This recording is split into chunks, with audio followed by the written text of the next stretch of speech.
Hello and welcome to another Doctor's Assistant 1 video.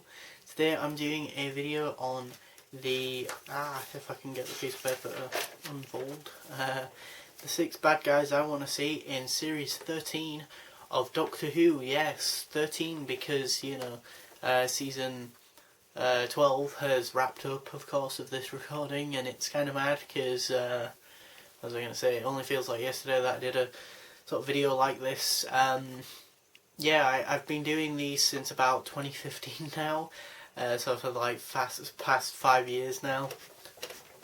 I've been doing videos where I kind of want to, as I say, talk about like monsters and baddies that I'd like to see in the series. It usually, very rarely ever pans out to be the case. It's just interesting to ever go back on them and see if any of them did appear, even if it was 1 or 2. Or even if they just get referenced, or name dropped, as it were. And also, what's the other thing I was going to say? There is obviously the whole coronavirus thing, so I just thought I'd mention that and say hopefully everyone's staying indoors, staying safe, and that. And I might mention it now. I might mention it in one other video, and then that's it. I'm gonna just leave it, and not really touch upon it, because I don't want my YouTube channel to be about that. I just want it to just be what it's always been about. My YouTube channel, just about Doctor Who, nerd culture, pop culture, nerdy geeky things that I like, that are escapism from stressful things like the coronavirus thing that's going on. And if you're wondering why the lighting might be slightly different today, it's because I've kind of pulled my curtain back over there, sort of half of it, just so that some people can't see me outside, because it's a really warm day. So even though people are supposed to be distant from each other, there are still quite a few people out and about. And by that I mean in their gardens, really. Obviously, it'd be a bit weird if I had a big gathering of people at my house and or garden, because again, supposed to be like quite far away from each other and also not in mass gatherings. But anyway, that's that. I'm just going to leave that now. The other thing I was going to say is that, it still boggles my mind. I can't really rationalise how quick Series 12 went by and that. And so I think Series 13 would be like what sort of latter end of 2021, let's say, sort of September, October time, kind of when, let's say, Series 11 aired. But as I said, not in 2020 but in 2021. Hopefully that's the case. Again, maybe potentially this is obviously scuppered the production side of Doctor Who, unfortunately, let's be honest, as much as it's scuppered just about everything else, really. The coronavirus thing. But anyway, 6 baddies I want to see in Series 13. At number 6, these aren't in the... We're going through 6 to 1, and it's not that number 1 I want to see the most and number 6 I want to see the least. I just want to see all of them, pretty much, equally, for different reasons. And so, number 6, the Ice Warriors, because by 2021 that'd be what? 2017 was Series 10, 18 we had Series 11, 2019 we had Just Resolution, so 2019 1 episode, 2020 Series 12, and then 2021, it'd be like 17, 18, 19, 20, 21, it'd be like 4 or 5 years since the Ice Warriors were last seen, so I think that's a bit of a sizable gap. And I like the Ice Warriors. I like the 2 Mark Gatiss Ice Warrior stories in the new series. I'll be honest, unfortunately I haven't got round to ever watching the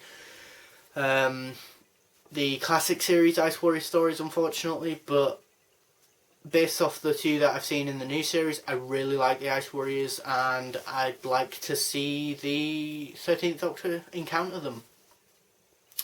Number 5 is... We've already had the Judoon come back, so I was like, all the Russell T Davies sort of era baddies would I like to see back. I'll be honest, other than these guys, the Slitheen popped into my head, but these guys are, of course, hopefully, maybe, the Reapers. I really like Father's Day.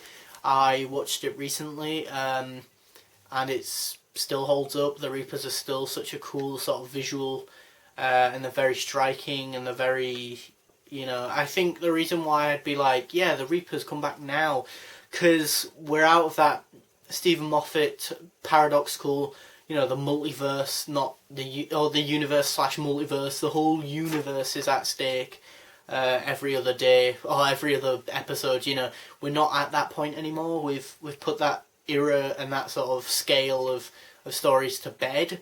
And I think maybe we could kind of get back to that bigger scale and a serious threat with the Reapers, because they are that sort of thing that, sterilise a wound in time, and I quite like that description, and I quite like the idea of, the Reapers being back because the Doctor's done something in the past or whatever that has created a big enough paradox that the Reapers appear.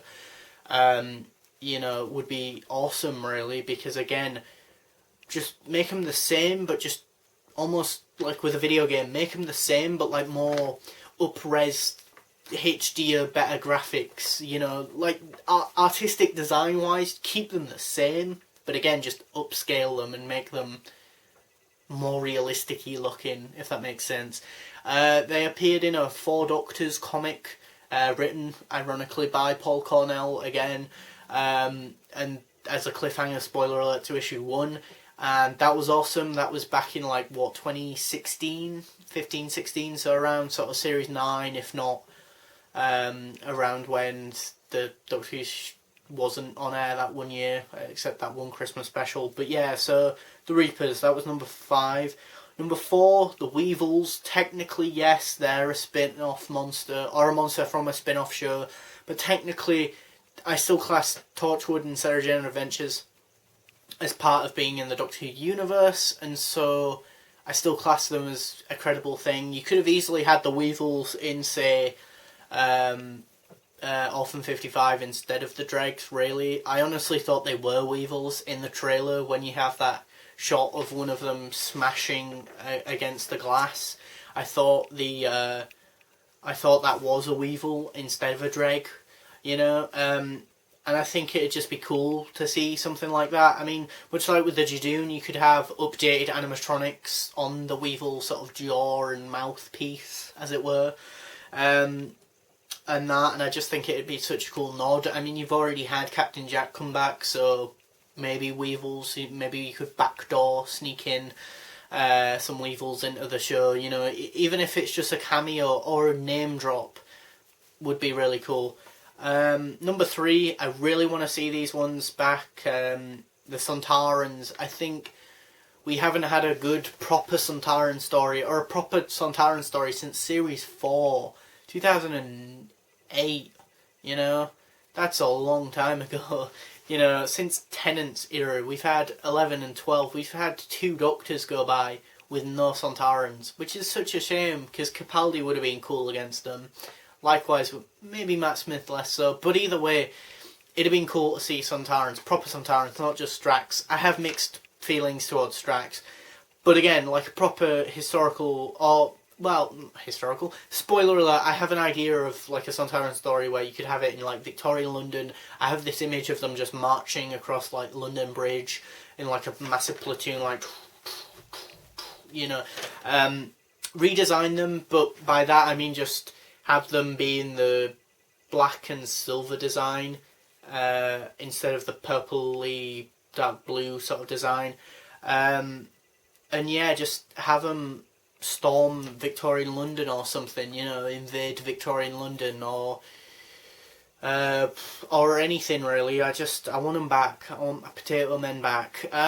They would be such a cool story you could do with like a whole toxic masculinity sort of sexism sort of take, as in like you could use the Sontarans as such brutish sort of male egocentrical testosterone fueled potato men that you could have them think less of the 13th Doctor because she's a woman, and obviously not make it too blatantly obvious, but just have it in such a way that they think that she's weaker because she's female, and maybe some of the even Sontarans maybe don't even believe that that's the Doctor because of her physiology and or not physiology, biology even, and so yeah, like she could then not preach, but more just go about proving to them that she's every bit the Doctor, just as much as all of her previous male counterparts, you know, and that she is part of the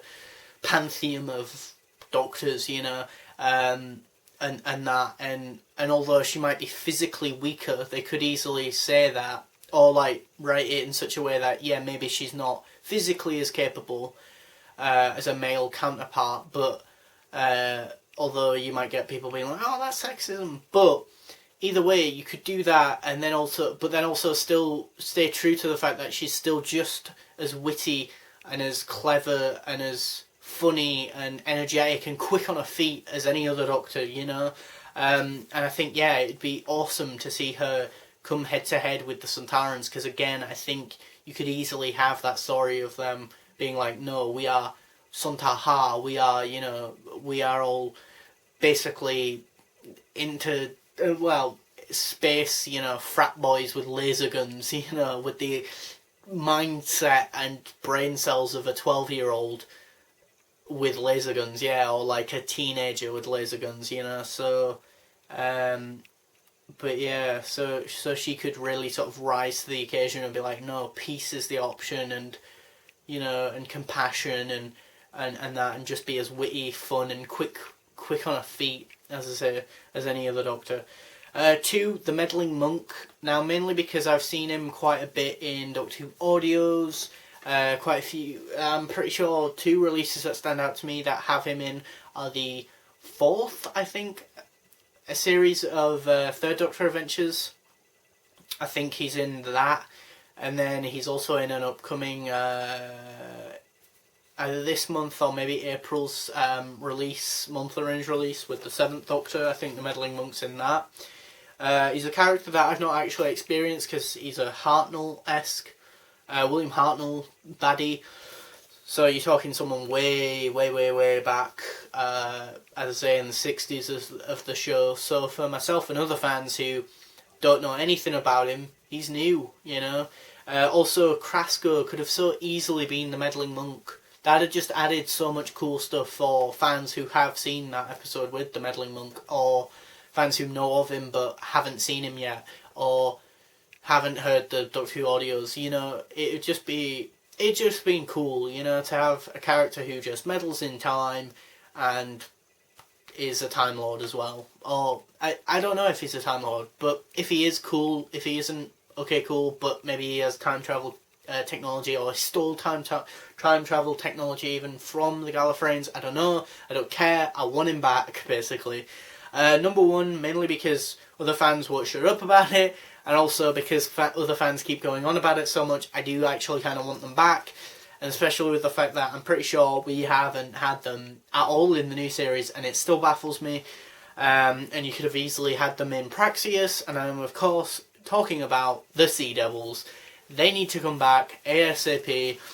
I just don't get why they haven't. You know, we've had the Silurians, which is fine, and I like the Silurians, but I also like the Sea Devils.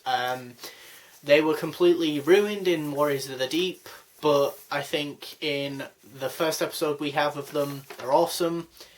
I think they're in one Doctor Who audio that I can think of, which is the Unit Assembled box set, but other than that, I can't think of another Sea Devil audio story or box set or set of stories with Sea Devils. They're in the Jean Pertwee episode, the Sea Devils, and that's about it, you know. So I think they could be awesome to come back, you know. And again, much like with the Meddling Monk and some other characters, for New Who fans, they'd just be new monsters. You don't really need to know that they're from the classic series. If you do, you get more out of it. If you don't, it's not the end of the world, you know. So yeah. Yeah, that was all 6 of the people I would really like to see in Series 13. If there are any baddies, monsters, or all like that you want to see in Series 13 of Doctor Who, please feel free to tell me in the comment section below. And yeah, thanks for watching, comment, rate, and subscribe.